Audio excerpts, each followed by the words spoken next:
दोस्तों, फ़कीर हुसैन चैनल में आपका वेलकम इस्तकबाल स्वागत करता हूं। आज मैं आपके सामने नीट 2011 की बायोलॉजी पोर्शन की चौथी वीडियो लेकर हाजिर हो रहा हूं।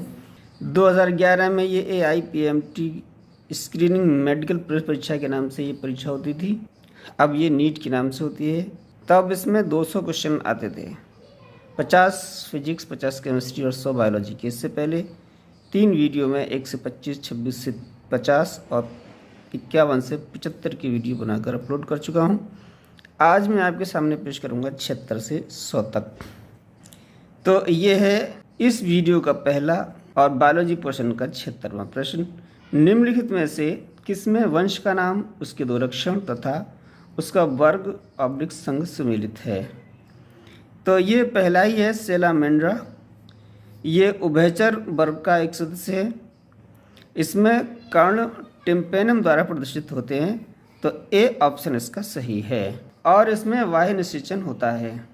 अगला प्रश्न है, निम्नलिखित में से कौन सा जंतु इसके वर्गीय संवर्ग से सम्मिलित है? तो ये है बाघ।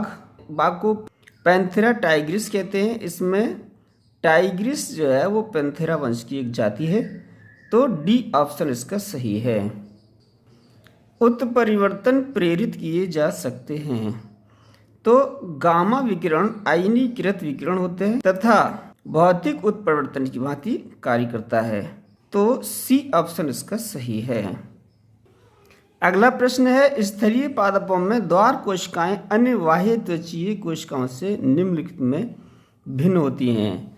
तो स्थलीय पादपों में रंध्र की द्वार कोशिकाएं विशिष्टीकृत बाह्य त्वचीय कोशिकाएं होती हैं, जिनमें हृदलवक उपस्थित होते हैं। शेष बाह्य त्वचीय कोशिकाओं में हृदलवक अनुपस्थित होते हैं, तो इसका सी ऑप्शन सही है। ये है 80वां प्रश्न, वायु परागण सामान्यतः पाया जाता है। तो वायु द्वारा परागण को वायु परागण कहते हैं तथा यह अजैव परागण के अंतर्गत आता है और सामान्यतः यह घासों में पाया जाता है, तो बी ऑप्शन इसका सही है।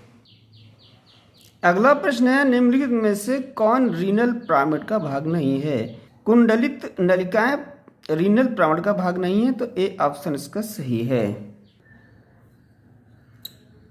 कीट रोगाणुओं के प्रति रोग प्रतिरोधकता हेतु संकरण एवं चयन द्वारा विकसित की गई हिमगिरी एक प्रजाति है। तो हिमगिरी गेहूं की एक प्रजाति है जो पत्तियों की धारीदार कीट और हिलवंट इत्यादि के लिए प्रतिरोधी होती है, तो इसका सी ऑप्शन सही है।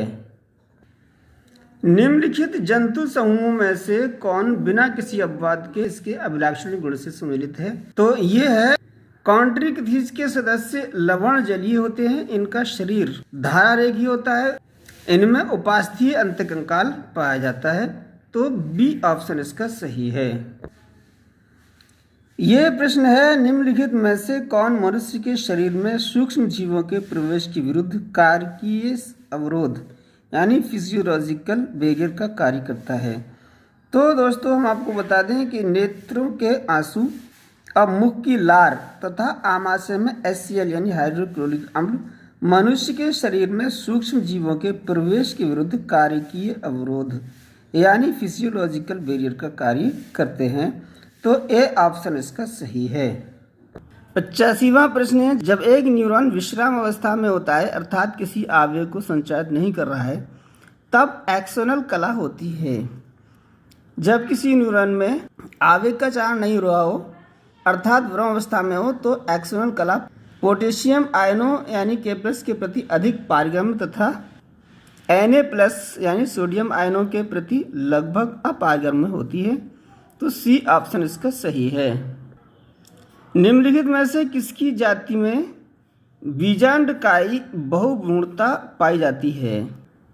एक बीज में एक से अधिक भ्रूण की उपस्थिति को बहुभ्रूणता कहते हैं। सिट्रस तथा आम की अनेक प्रजातियों में बहुभ्रूणता पाई जाती है, तो डी ऑप्शन इसका सही है। अगला प्रश्न है, कोशिका में पेप्टाइड संश्लेषण होता है। राइबोसोम्स कोशिका में पेप्टाइड संश्लेषण हेतु कोशिकीय कारखाने की भूमिका निभाते हैं, तो सी ऑप्शन इसका सही है। जब दो असंबंधित जीवों अथवा श्रेणियों का संकरण करा जाता है तो F1 संकर अपने जनकों से उच्च गुणवत्ता वाले होते हैं। यह परिघटना कहलाती है। वैज्ञानिक जी शल के अनुसार संकरों की अपने किसी भी जनक की तुलना उच्च गुणवत्ता को संकर ओज या हेटेरोसिस कहा जाता है। डी ऑप्शन इसका सही है। काग एधा काग तथा द्वितीयक वलकुट सामूहिक रूप से कहलाते हैं। तो ये है हमारे परित्वक। यह एक द्वितीयक रक्षात्मक संरचना है जो कागैधा काग तथा द्वितीय वलकुट द्वारा निर्मित होती है। तो बी ऑप्शन इसका सही है। नीचे दिया गया वक्र 3 परिस्थितियों पीएच, तापमान तथा क्रियाधार की सांद्रता के संबंध में एंजाइम सक्रियता को दर्शाता है। तो ये देखते हैं दोनों अक्ष यानी एक्स और वाई क्या प्रदर्शित करते हैं। तो यहाँ पर एक्स अक्ष तापमान को प्रदर्शित करता है, तापमान बढ़ता है तो ये जो वाई अक्ष का वैल्यू है वो बढ़ रही है यानी एंजाइम सक्रियता बढ़ती है। तो एक्स अक्ष तापमान तथा वाई अक्ष जो है एंजाइम की सक्रियता को प्रदर्शित करते हैं। तो इन ऑप्शंस में एक्स अक्ष तापमान, वाई अक्ष एंजाइम सक्रियता, ए ऑप्शन इसका सही है। नाइट्रोजनी वर्ज्य पदार्थों के निष्कासन की यूरिकोटिलिक विधि पाई जाती है। तो सरीसृप, पक्षी, स्थलीय घोंघे तथा कीट आदि में नाइट्रोजनी वर्ज्य पदार्थों का उत्सर्जन यूरिक अम्ल की गोलिकाओं के रूप में होता है। इस प्रकार का उत्सर्जन यूरिकोटिलिज्म कहलाता है। ऐसे जंतुओं को हम यूरिकोटिलिक कहते हैं। तो ये हैं सरीसृप और पक्षी। डी ऑप्शन इसका सही है। मनुष्य के वृषण उदरग्वास के बाहर थैलीनुमा वृषण कोश के भीतर स्थित होते हैं। इसका उद्देश्य है मनुष्य में वृषण उदरग्वाह के बाहर थैलीनुमा वृषण कोश के भीतर स्थित रखने का कारण ये है ताकि ये शरीर से थोड़ा दूर रहें और वृषण कोशों का तापमान शरीर के तापमान की तुलना में कम से कम 2 डिग्री सेल्सियस कम रहे ताकि वृषण सुचारू रूप से कार्य कर सके। तो ये है हमारा डी ऑप्शन सही है। सोयाबीन की फसल में वृद्धि के लिए जैव उर्वरक के रूप में प्रयोग होने वाला जीव है। तो ये है हमारा राइजोबियम। ये राइजोबियम लैंगियोमिनोसेरम दलहनी पादपों की जड़ ग्रंथिकाओं में पाया जाने वाला एक सहजीवी जीवाणु है। यह जीवाणु नाइट्रोजन का स्थिरीकरण करता है और जैव उर्वरक की भांति कार्य करता है। तो बी ऑप्शन हमारा सही है। निम्नलिखित में से कौन सुमेलित नहीं है।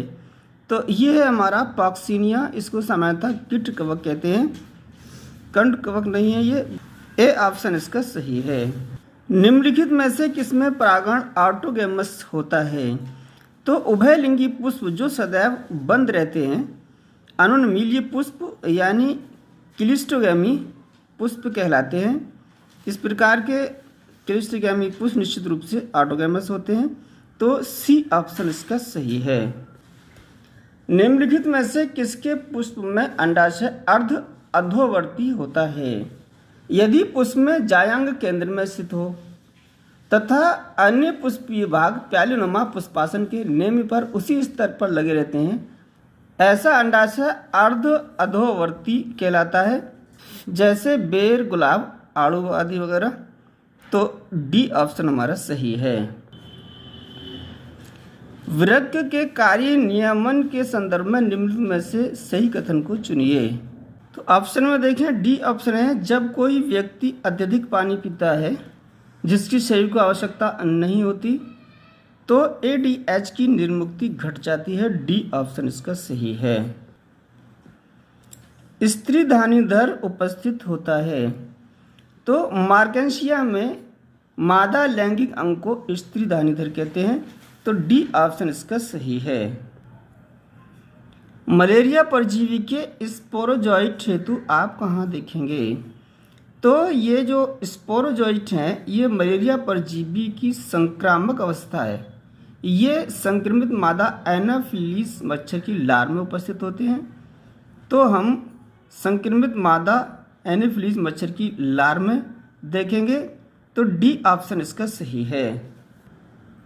यह है 100वां प्रश्न, बायोलॉजी पोर्शन का भी लास्ट है और इस पेपर का भी लास्ट क्वेश्चन है। एक प्रोकैरियोटिक स्वपोषी नाइट्रोजन स्थिरीकारी सहजीवी पाया जाता है, तो साइकस की कोरेलोइड जड़ों में नाइट्रोजन स्थिरीकरण करने वाली नीली हरित शैवाल एनाबीना साइकेडी तथा नॉस्टॉक पंक्टिफर्मी सहजीवी के रूप में पाई जाती है। ये नीली हरी शैवाल प्रोकैरियोटिक प्रकाश संश्लेषण तथा स्वपोषी होती है, तो ए ऑप्शन इसका सही है। तो दोस्तों आज की वीडियो में बस इतना ही।